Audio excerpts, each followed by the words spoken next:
Flosstube. My name is Becca and I'm SamBrie Stitches here on Flosstube and Instagram.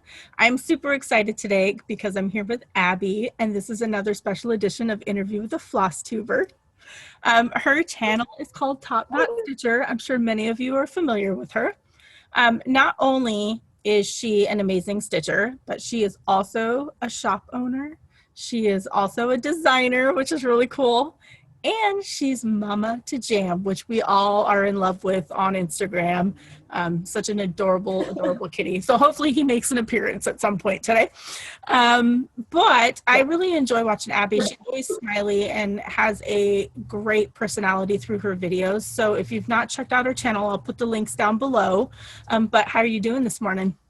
I'm doing so good. I'm so excited to be here. I feel like it's been so long since I've gotten to talk stitching and I'm just like talk stitching at least with like someone new, you know, like I just bore my own little circle of friends and I'm just so excited to get to talk with someone new and share the stitchy excitement.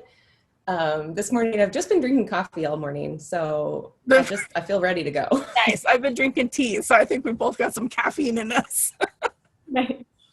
All right, we'll jump into the questions. The first one, why did you start a Flosstube and were there any particular motivations? Yeah, so I had to think on this a little bit because I started my channel 3.5 years ago. And at the time it was mostly because my roommate was tired of hearing me talk stitching. And I was like, okay, I found out that there's this thing called Flosstube. Maybe I'll just record a video and I can talk to myself about stitching and then like maybe someone will watch it. And so I just kind of on a whim was like, I'm just gonna do it. Nice. And then I just kept doing it. It was really fun. So it was very much just, I needed some stitchy people in my life. I didn't really have anyone in my personal world. I mean, my mom cross stitches, but I didn't have anyone in my like circle of friends who stitched, and I was getting really into it and I needed people, and Flosstube brought me the people, and Flosstube does do that. Yeah. I think the majority of people that answer that question usually just say that, you know, they started it just to become part of the community a little bit more and gain a bigger circle, which our community is pretty amazing. So, and I say that a lot too. Well, and I had put up my first video and then connected with some of the local stitchers near me who had a Facebook group, and they would do like monthly-ish meetups at our LNS. And so I had made a plan to go to whatever their next meetup was, but then I ran into somebody at Michael's and she was like, Abby? And I was like, yes. Who are you? And she didn't make videos, so I didn't have a visual reference for her. It was so bizarre, and that's like never happened since. That's like the coolest thing, though. Yeah. That's so neat. Like, I didn't want to scare you. That's but funny. She was so sweet, and then I was so much more. I mean, I was already excited. I guess so much more comfortable going into our first like Stitchers meetup because I was like, okay, I at least like know one face. That's so cool. That's so neat. It's a small world, really, when you get down to it. And it turned out she was like a mile from me, so she was also my neighbor at the time. Oh wow! Yeah. That's so cool. So the Flosstube community can do pretty amazing things. You put a video out there, and that's it kind of happened to me. I was doing a giveaway on my channel, and a local stitcher that I had not known won. And then she decided to come to our meetups when we were able to meet up in person. And it was just so cool because, you know, she knew who I was before even coming to the meetup. So it's really neat. It's a really neat thing. So the next question is just a subscriber question, and they were just wondering if you have a blog of any sort. I don't. I try to use Instagram as my blog of sorts to record what I've done, but no blog. I don't have the discipline for that. Yeah, me either. We're like the discipline for Instagram, so. So the next question is, how did you learn to stitch and how long have you been stitching? Yeah, so I learned to stitch, I was probably like 7, I want to say. Okay. I learned from my mom. She was a big stitcher. She was part of her EGA chapter and was like a very avid cross stitcher. And my grandmother also does or did quite a bit of like cross stitch and embroidery. So she had learned it from her grandmother, and So cool. I remember sitting down once. She gave us a couple little kits to make little like potpourri sachet things, and I wanted to be like her, and so I was like, yes, this is the best thing ever. Um, and then I stitched a little bit throughout my, oh, sorry, Jam has found a piece of tissue paper. Oh, yay. He's gonna tear up. Let's Jam let is Jam up. to cooperate. Come here, buddy. Jam's here. Come here. Come on. You can hop up here, sir. He's pretending that he's kind of shy. I don't know who he thinks he is. Here he is.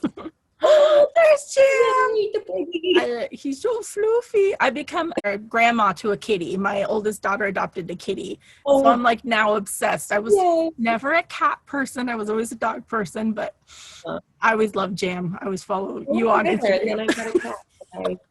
Yes. Oh, he's so adorable. So glad he made an appearance. Yes, I'll try to keep him somewhat nearby. I don't know what he's going to do. Usually this is the part of the day where he settles in for like a 6-hour nap. Oh, wow. So hopefully is he up? Does he sleep at night? Because the kitten that my daughter has, she decides to play. Okay, because she decides to play like parkour in the middle of the night, and you hear her just like jumping off of things in the bedroom. Oh, yeah. Totally. He did that a lot as a kitten. Oh, okay. Settled down. Like, I just want to sleep. Anyway, what were we saying? Oh, I learned to stitch as a very young child. And then I did a couple projects like in middle and high school, a couple like bigger projects. And then I kind of just stopped because I was like, there's no patterns I like. Mm-hmm. I don't want to take this to college. And like, I just didn't know what was out there. And then after I graduated college, I, discovered the internet is full of really cool cross stitch. Yeah. And there's a lot of things that I like. So I started stitching again. I've been stitching avidly for the last like 5 years or so. Nice. And then it was very sporadic before that. Yeah. Stitching has changed a lot over the years, I've noticed too. I love how the internet has kind of brought more designers out because of all the PDF patterns that, wouldn't have been probably printed, before. So yeah, it's brought a lot of neat things out. Right. Yeah, you have like a lot of barriers are gone. Yep. And like I got back into stitching with Harry Potter patterns. Oh, cool. Because I was like, oh, I like Harry Potter and I like to cross stitch. Yeah. This will work for me. And then I slowly discovered I love so many other styles of stitching as well. Yeah. There's a wide variety out there for sure. Yeah, totally. Yeah. So do you have a favorite project that you've stitched so far? Yes, I do. Yeah. I love that. My favorite part is my magazine debut piece, The Friendly Beasts. I love it. Oh, I'm super, super proud of how it came together from like a very distant vision 3 years ago into what it is now. Yeah. It's such a, like I said, I stitched it. I love it. It's a special piece that goes on a special display for Christmas. So you did a really great job with that pattern. I'm very, very proud of it. And then I'm also a little like, I've intimidated myself because I'm like, well, I put out this wonderful pattern that means the world to me. And I have nothing else that comes close to it right now. I'm sure you do. I'm sure you do. It's just... We'll see what happens. Very exciting. But yeah, it was definitely a very fun adventure to maybe just put it there where Jam can't get it. It's just like the neat thing was that it's in a magazine. So that's the cool thing. Yeah. That's the cool thing. It's wild. I know. Yeah, I feel legit now. That's awesome. Um, Yeah. so what do you enjoy most about stitching? This is such a hard, big question because I love everything about it. I love the community that it has brought to my life. I love, so many of my closest friends I've made through Flosstube and through stitching, or met at retreats, Mm-hmm. and now talk to every day. That's cool. So definitely, like, that's been the best gift of stitching in my life.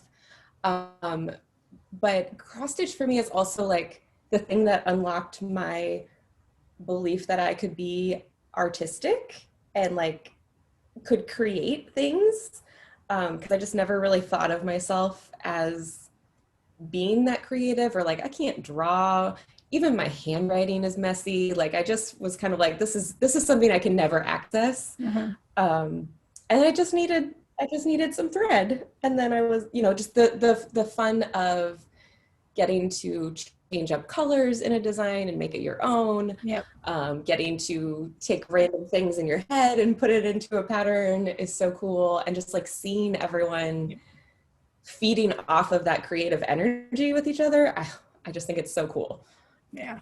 It's a really nice way to be part of the creative community, Yeah. which I love too, because like I'm the same as you. I can't draw my handwriting. My handwriting is terrible. So I'm right there with you. Yeah. Well, yeah. And then even if you're just, following a pattern, and it's just paint by numbers, but with thread. Yep. And yet you turn it into this extraordinary piece of art. I think that's so cool. Yep. It is. It really is. It's become an obsession for me. So. Plus, I love having, yeah, I love having an excuse to like watch TV. Like my hobby I can do while I'm watching TV. That's so fun. Yep. I have an excuse for two reasons. Just sit around and stitch. As long as you don't get too into the TV and have to frog later. I've done that. Yeah, But yeah. yeah, I do. That does happen, or I stitch really slowly. Yeah. You know, it's the price every you stitch counts, so it works. pay. Exactly. So we're going to get out of stitching talk a little bit and kind of get to know you a little bit more. The next question is, what's your favorite genre of book or movie? Or This book? is a great question. Yeah. So I am coming out of like a year of just like a massive reading slump. Maybe even like 2 years. And I have recently gotten back in thanks to historical fiction. I have been loving it lately, which I liked it before quite a bit. But I'm just like churning my way through, your classic World War II novels, your random Westerns. I didn't know I needed like Nice. Laura Ingalls Wilder, but for adults. They're out there, and it's been so delightful. And I think it's partly just, it's a nice escape from present day to just Yep. be like fully removed in another time. Yep. When, I can feel more gratitude about having electricity and things like that. And it's just a lovely little escape.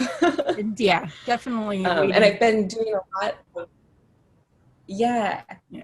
I've been doing a lot of audiobooks too, so then that it gives me a way to stitch and listen to the story and kind of get away from screens a little bit too. So yeah, it's just been really like comforting to go back to what used to be a very big part of my life, and just kind of got out of the habit. Yeah. And I think audiobooks are nice because then you can still stitch and listen at the same time, because I know reading takes up a lot of time. It takes away from stitching. Yeah. So. Yeah. Yeah, no, most of my reading via audiobooks right now. Yeah. Yeah. But yeah, and just, yeah, I like the flexibility too, that like my audiobook can go with me from stitching to walking to the post office, Yep. to eating out, like cleaning my house, which, don't really keep up with. Yeah, I don't either. It's okay. Stitching takes up a lot of time. Yeah, stitching is the priority, clearly. Right.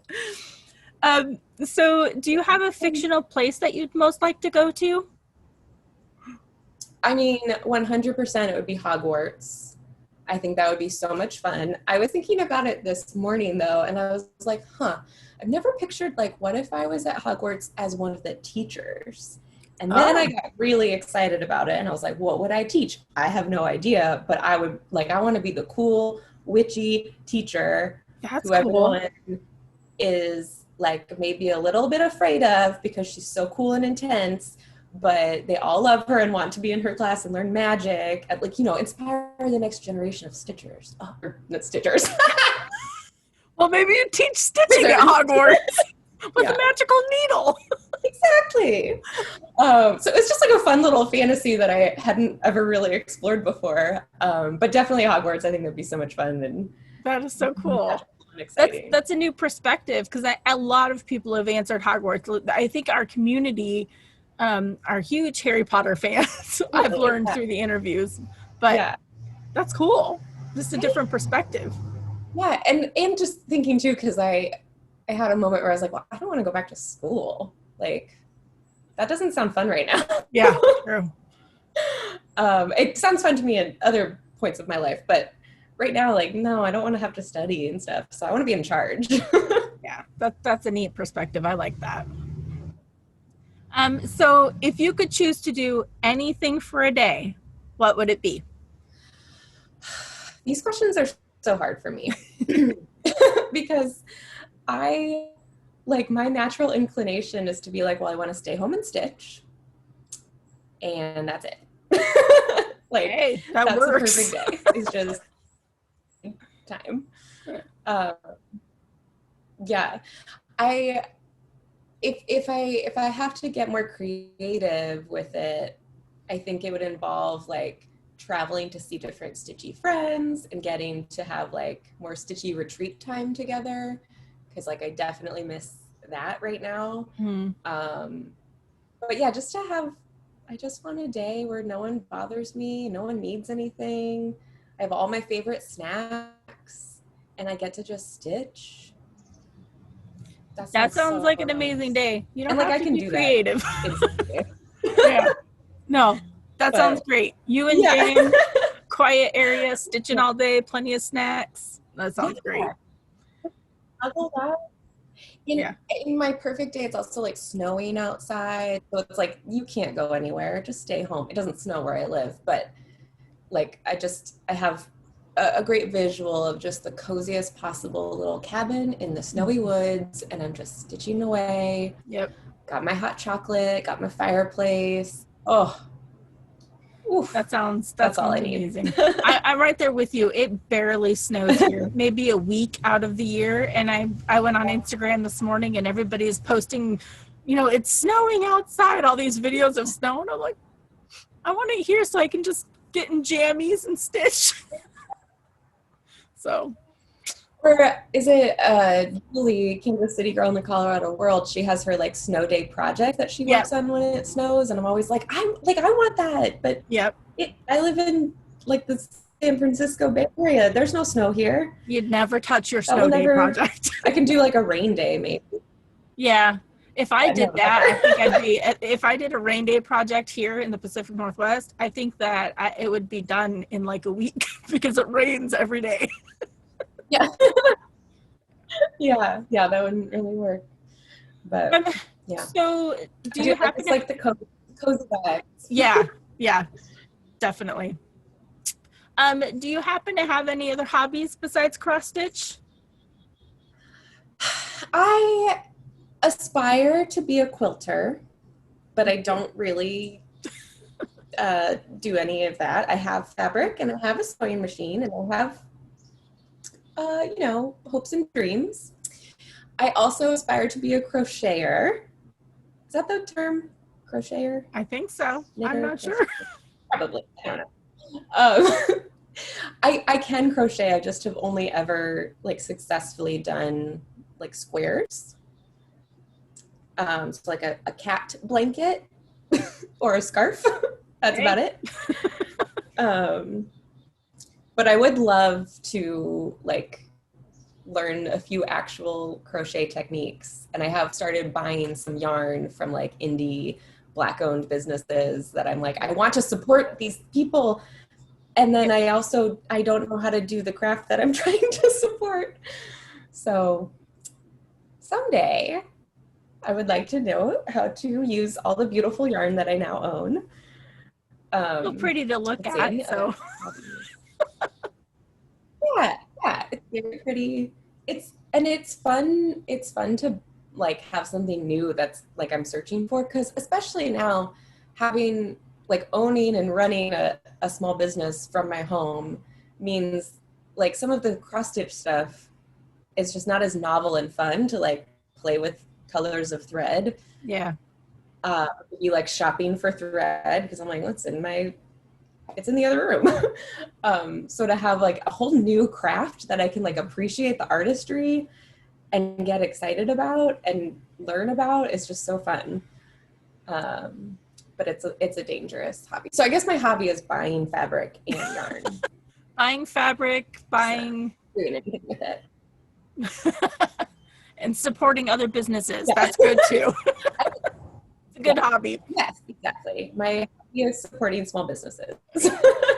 And you design too, other than just straight up cross stitching, true. you're designing as well. So That's true. I would count that as a hobby. And really like running the shop is a hobby. Like it has grown so much. And I mean, it really has cut into my stitching time, which is a bummer in some ways, but it's also so much fun that I don't care. So getting to just like organize crafty things, oof, that makes me happy. Yep.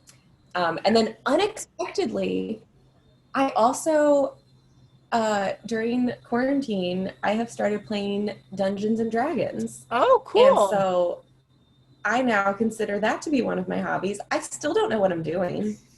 I play with a very nice group of people who are very helpful to like the 2 members of our group who have no clue what we're doing. That's funny. I'm right there with you. The people at work, at the store that I work at, try to explain Dungeons and Dragons to me it's hard for me, I think, to wrap my mind around how to do it, I guess. So that's really cool. It's such a complex thing. Yeah. Like, and there's so much that I have like barely scratched the surface of. And some of these people have been playing for like 10, 15 years. So like they know their stuff. It's wild. Like it's a whole, it blows my mind like how much history, like how many layers there are to it. Yeah. People are so creative. I am not. I don't feel like I have improv skills needed. But it's really fun. It's fun to just like pretend. And my character is what am I? I'm a cleric. Okay. I can do light magic. I just leveled up and I learned how to cast a fireball that did some pretty intense damage. Nice. But like I really have no idea what it's doing. That's still pretty cool though, because you're learning. Nice you're learning and sharpening like your creativity skills, because that's me. I just, maybe I'll have to try it because I just can't. I'm not that creative out of the box, like sit there and just tell a story kind of thing. Yeah. But you need to just like be plugged into the story, and if you can find a group of people who are willing teachers and can help like kind of carry the story forward when I'm just like I don't know what to say here, I don't know what I'm supposed to do, like oh nice. I have no idea. So and having a group that's like excited to have a newcomer, which I feel like most players would be. I think so, like, so stoked to teach you and like bring you along the journey. I also listened to a couple different like podcasts where they went through like a whole campaign or whatever it's called. Mm-hmm. And so I learned a little bit of just like the structure of the game that way, and that was really helpful. To just like ground myself in how does this weird magic thing work. It's good to kind of get outside the comfort zone and learn stuff like that though too, and it's a lot of fun. So, and new group of friends as well, so totally win-win. Cool. So speaking of friends, this is kind of a perfect little segue, is how would your friends describe you?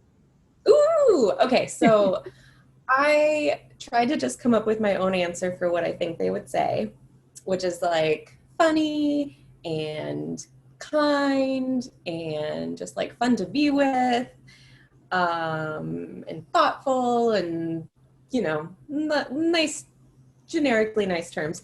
And then I was like, I'm going to ask my best friend how she would actually answer this question. And I'm going to read it because it was so perfect. I was like, that is me in a nutshell. Awesome. Um,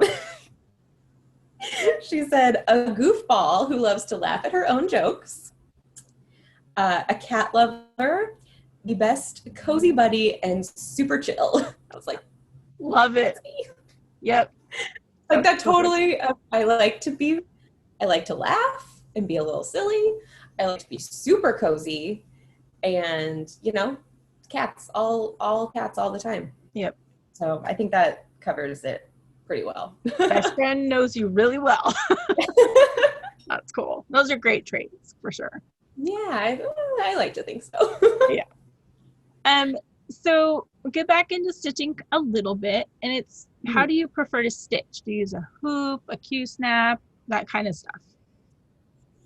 Yeah, I learned, I think when I first learned to stitch, I think it was like in hand because it was like a tiny scrap of fabric. But my first like real project as a youth, I used a Q-snap, and I have a really hard time not using Q-snaps now. So that's generally my preference, is a Q-snap. Sometimes I use a lap stand to hold it so I can two-hand stitch. But sometimes that just feels like too much work. Like do you two-hand stitch? Because I can't decide if I like it or not. So recently I got a lap stand. I got a Case Creation lap stand because I was getting pain from holding a Q-snap and doing it. And I try to do the two-handed stitch, and sometimes I can, but usually I'm just a staff, just one-handed. Yeah. I don't know if it's just easier or what it is, or my brain. Yeah, I feel like I just can't get quite the right angle that it's comfortable. Like, I just find that I end up having the same problem as just trying to hold the Q-snap and stitch. So I aspire to be a two-handed stitcher, but I haven't quite nailed it. And then I really love stitching on like 20 count Aida, 22 count Aida, but it's really hard to find. And then as much as I love stitching on it, I have one project that's on it. So I would say I generally end up on like a 32 count linen or even weave. Okay. But I keep aspiring to start more things on Aida, and then I just don't do it. See, that's all I stitch on is Aida, but typically it's 18 count. Oh, yeah. Because I went from 18 to 22, and I showed the 22 count in my whip braid, and all I have is like a border, and I'm like, done. Like, I don't know if it's just too small or what. You get teeny tiny stitches without it being 40 count. Because I got into a big like 40 count phase where I started like 5 different things on 40 count, like 1/2, and I was like loving it. And now I'm just like, oh, that sounds like so much work. Yeah. Yeah. And so I like the Aida, the 20 count Aida is like the cheat sheet version where it's a little bit easier. Yep. Yeah, but maybe I need to finish a project on it before I really claim it as my favorite. No, I think 20 count is I think that's a good, I love Aida because you don't have to concentrate as much on, I've never tried any other one because I've always stitched on Aida, but you don't have to, think as much, you just do, I guess. Right. I find, like I definitely make a lot more mistakes on linen, and it's partly like it can be hard to count and hard to see, but I also just like, I don't want to work that hard. Yep. I don't want to think that hard. Or like I have a magnifier and a lamp, but I don't always want to bother with it. So yeah. Yep. I did teach myself to stitch in hand, so I do the sewing method when needed. And I do every once in a while, I'll pick like a small project that I'll stitch in hand because I like the like portability of it. Mm-hmm. But I guess generally it's too much work to make it look good. It's not my I hear you. Yeah. Yeah. Um, so where is the favorite place that you've traveled, and did you bring any stitching along when you went? Yeah. This was kind of a hard question because I was like, when, like, I haven't traveled like anywhere exciting in such a long time. I Yeah. haven't traveled anywhere in such a long time.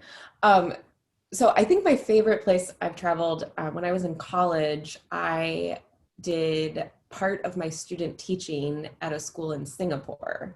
So I Oh, got to live there for like 3 months. cool. And it was awesome because like I knew that teaching, like I knew I was going to be busy because I was student teaching. So it wasn't like I was just there hanging out for 3 months or like studying abroad where you have a lot of time to like explore, right? Yeah. So I picked a place where I was like, they speak a lot of English, so I don't have to like worry too much about navigating, and food's going to be delicious, and it's really safe as a nice added bonus.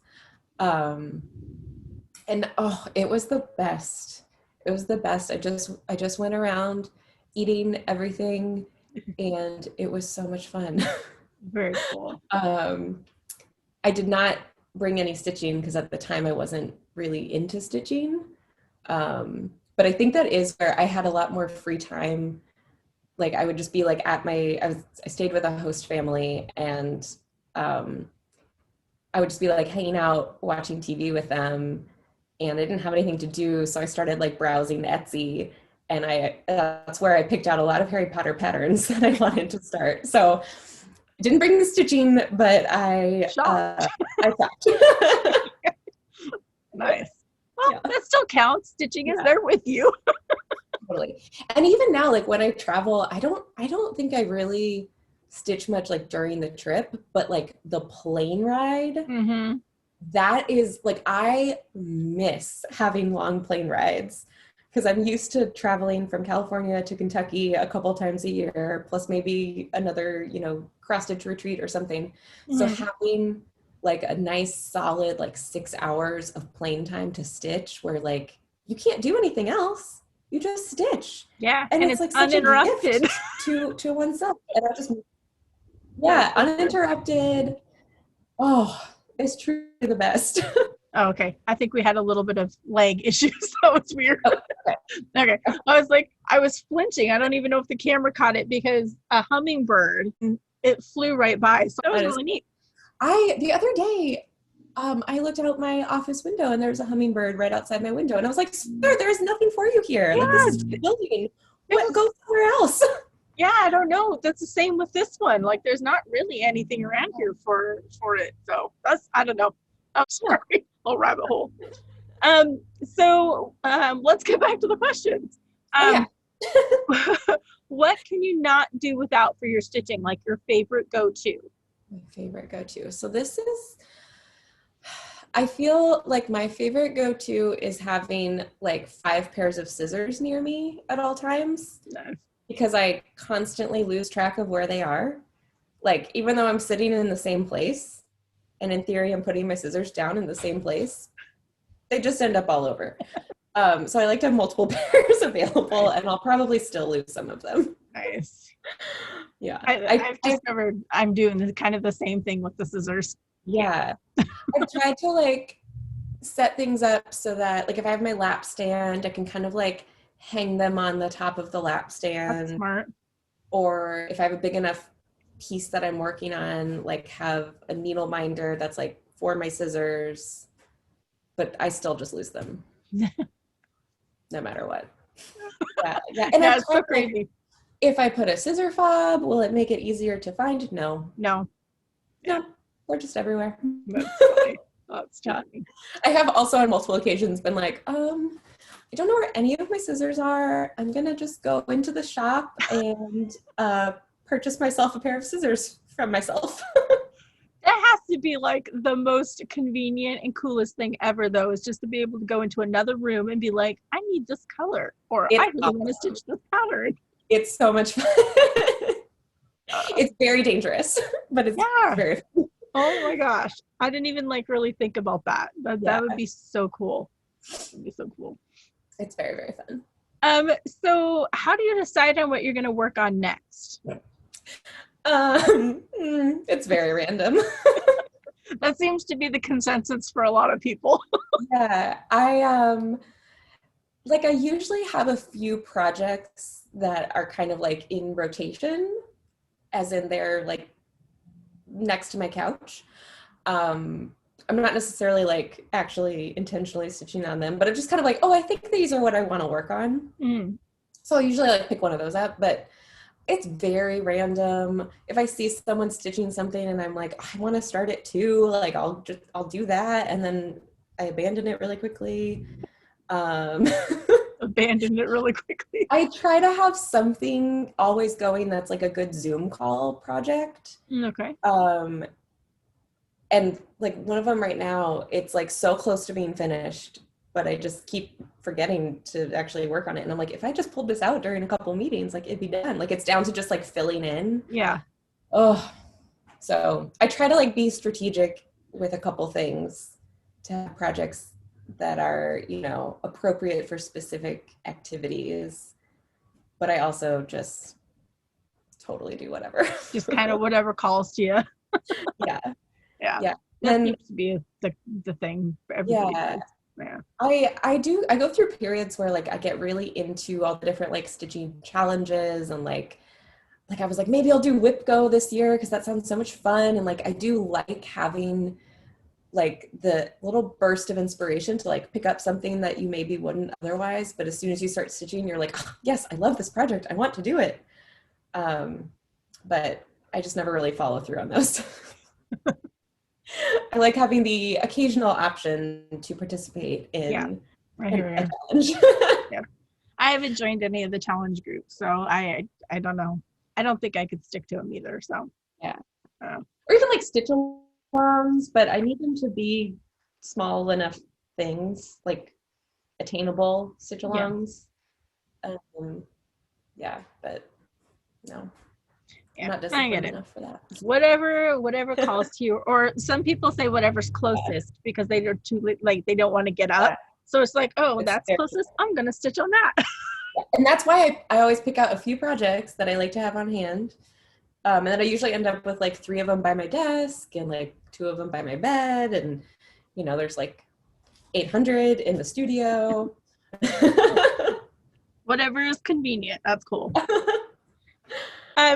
So we are down to the last question, and I love this question.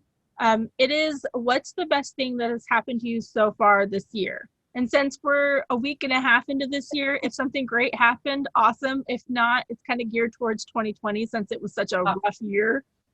Yeah, I was trying to think of like, is there anything really cool that I can share that's like specific to 2021? And it's like, it's fine, but there's nothing really exciting to share. So the best thing that's happened in the last year in 2020, I think if I had to pick one thing, it would be going to the Nashville Needlework Market back in March.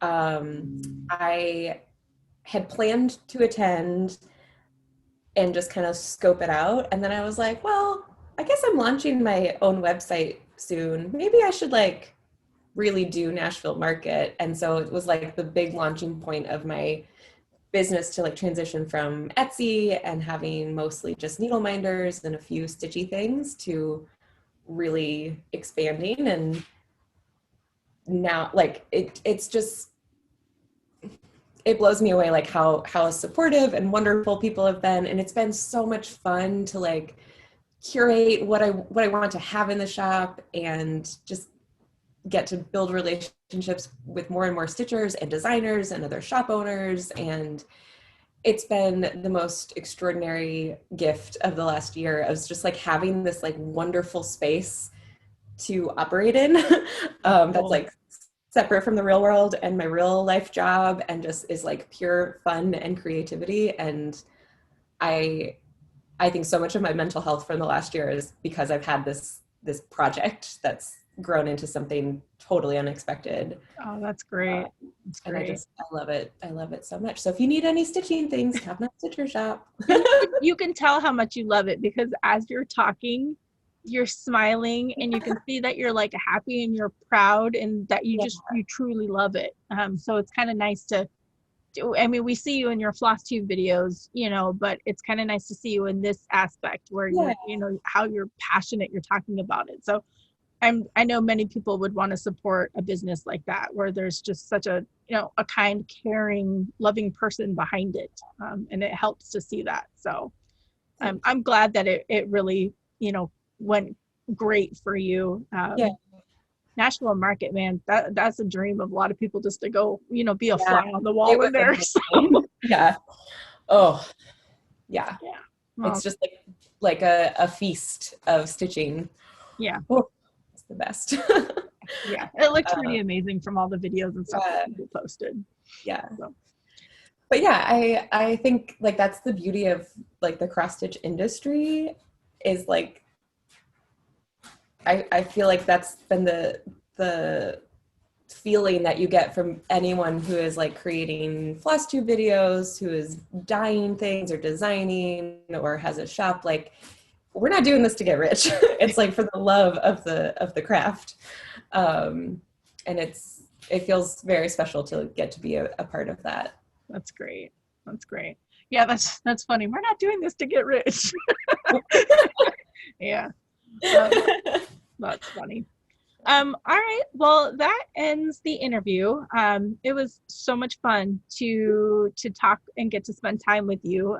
I've watched your Flosstube videos, and I just think it's the coolest thing that I get to sit and chat and interview you. This is so fun. We made it through some technical difficulties with, I think, a little bit of lag in here. So, but we made it to the end. Are you gonna pop? Is Jam close by? We'll say goodbye. I am going to bribe him All with right. some treats. Come here. Come on. Oh, dearest of There baby. he is. Oh, look at the little Flo. He's not a great Flosstube cat because he never wants to hang out with me when I'm like he wants down. Yeah. He's like, no, I was playing, you interrupted me. Aww. I was napping. How dare you? That's so funny. Oh, he's like I see there's one more treat. I'm interested in that. Well, it was nice for Jam to make an appearance, so we thank him too. So everybody got to see him. Thanks for accommodating him. Of course. But thank you so much for taking time out of your day. I do appreciate it. And this was a lot of fun. So fun. Yeah. Thank you for having me. Of course. Then we'll say bye to everybody on Flosstube. Bye, Jam.